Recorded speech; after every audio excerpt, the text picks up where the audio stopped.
All right, welcome everyone. Today we're going to trace the absolutely breathtaking 400-year journey of a city that has what you might call a literal superpower, the ability to constantly reinvent itself. We're talking about a place that's been knocked down time and time again, only to pick itself right back up and build back even stronger.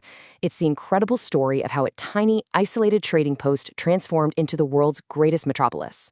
Okay, let's dive into this. Just think about the staggering scale of the city today for a second.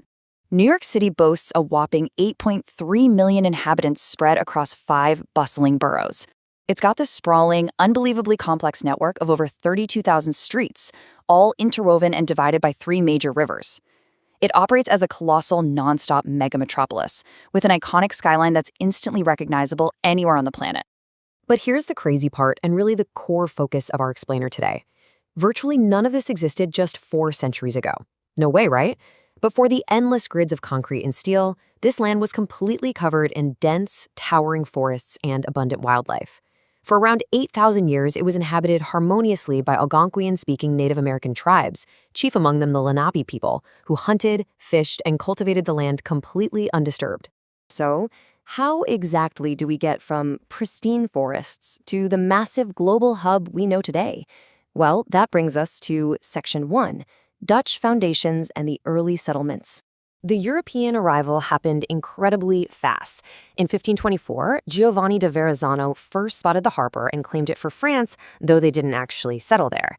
Fast forward to 1609, English explorer Henry Hudson, working for the Dutch East India Company, sailed up that magnificent river that now actually bears his name, but the real game changer hit in 1624. That's when the Dutch West India Company sent colonists over to establish a permanent civilian settlement. They were driven by the need to protect their super valuable fur trade, so they laid the foundations for Fort Amsterdam on the southern tip of Manhattan, officially giving birth to New Amsterdam. So how did this tiny little footprint start to expand? Well, it kicked off with a truly astonishing transaction. In 1626, to legitimize their claim to the colony, the Dutch Director General Peter Minuit actually purchased the island of Manhattan from a small band of local Lenape Native Americans. The price? A trade of goods worth 60 guilders. When you adjust that for today's currency, it's roughly the modern equivalent of just $1,000. I mean, think about that. It is without a doubt one of the most consequential real estate transactions in human history. Now, what's really interesting about this is the literal physical origin of the world's most famous financial street. Back in the mid-17th century, the Dutch and the English were fierce global rivals, constantly fighting for naval supremacy. Because of this looming tension, the residents of New Amsterdam constructed a physical, defensive wooden wall right along their northern boundary in 1653.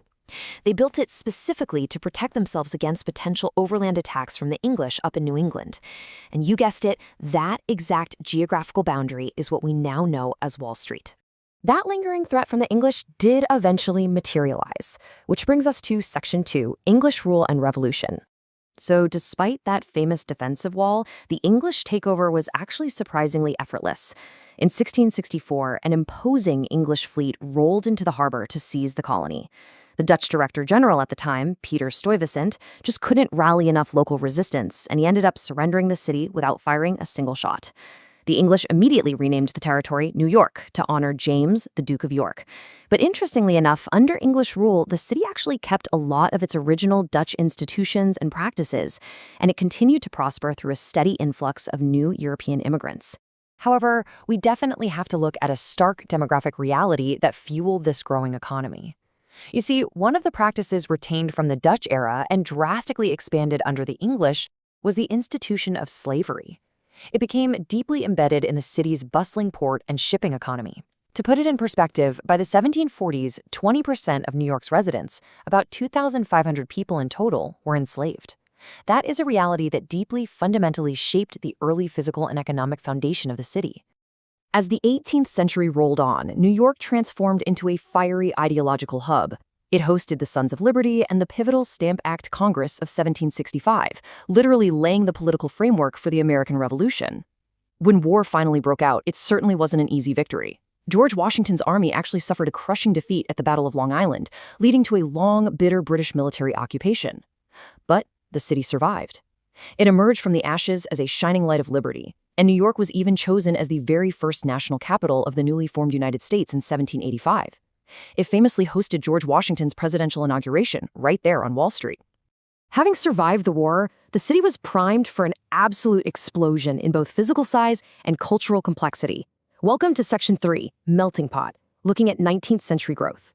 The 1800s ushered in a period of, well, absolutely astonishing growth. Back in 1800, New York had a pretty modest population of about 60,000 residents. But then, a massive infrastructure project completely changed the game. The completion of the Erie Canal in 1825 fundamentally linked the Atlantic Ocean to the Great Lakes. This instantly transformed New York into the nation's premier commercial port. Around the same time, slavery was finally abolished in the state in 1827, bringing a vital influx of newly freed African Americans into the mix. Driven by this massive commercial boom and endless waves of new arrivals, the population absolutely skyrocketed to over 500,000 by the mid-1800s. But as you might expect, this rapid, unchecked growth created a city of two very distinct realities. On one hand, you had a glamorous cultural boom. This era saw the opening of the magnificent Central Park in 1858, the rise of the dazzling theaters of Broadway, and the incredible engineering marvel of the Brooklyn Bridge in 1883. But on the exact same streets, a dire urban crisis was unfolding. Overcrowded, completely unregulated neighborhoods like the infamous Five Points became hotbeds for profound poverty, gang violence, and deadly cholera outbreaks in the 1830s. This intense class tension eventually boiled over in the devastating draft riots of 1863, which were driven by fierce resentment toward the wealthy, who could simply buy their way out of civil war conscription. So, you might be wondering, who were the people actually filling these crowded, dynamic streets? Well, they were millions of immigrants from Europe and Asia, and their journey often followed a very specific historic path.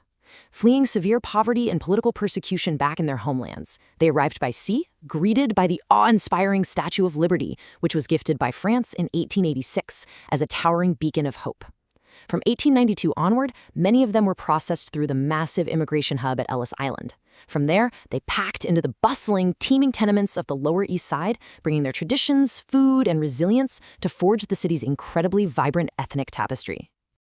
As the 19th century came to a close, New York's horizontal expansion gave way to incredible vertical heights and some severe economic whiplash. Let's move into Section 4, Vertical Ambition, covering the 1920s and 1930s. Let's move to and see how this builds. Because during this era, the rapid scale of development pushed both deep below the earth and high up into the clouds. The New York City subway opened in 1904, a subterranean marvel connecting City Hall all the way to Harlem and Brooklyn, and it fundamentally changed how millions of people navigated the metropolis. To match that underground achievement, architects engaged in a fierce, highly publicized competition to build the world's most extravagant buildings. By the early 1930s, this massive architectural race had proudly topped off the iconic, world-famous silhouettes of the Woolworth, Chrysler, and Empire State Buildings. And this brilliantly illustrates the sudden, devastating economic whiplash of the time. At first, you had the absolute decadence of the Roaring '20s. Despite federal prohibition, illicit entertainment flowed freely. Experts estimate that anywhere from 30,000 to 100,000 illegal speakeasies and jazz clubs were thriving across the city. But that lavish party ended abruptly. The 1929 Wall Street crash plunged millions into the agonizing, desperate poverty of the Great Depression. The contrast was just heart-wrenching. Thousands of destitute New Yorkers suddenly found themselves living in makeshift shantytowns called Hoovervilles, constructed right smack in the middle of the previously glamorous Central Park. But just as it always has, the city pulled itself back from the brink of ruin. This takes us into Section 5, Global Capital, spanning post-World War II to the present. The real turning point out of the Depression was the outbreak of World War II. New York mobilized massively for war production, and its sprawling docks became a vital logistical lifeline, transporting troops and goods across the Atlantic.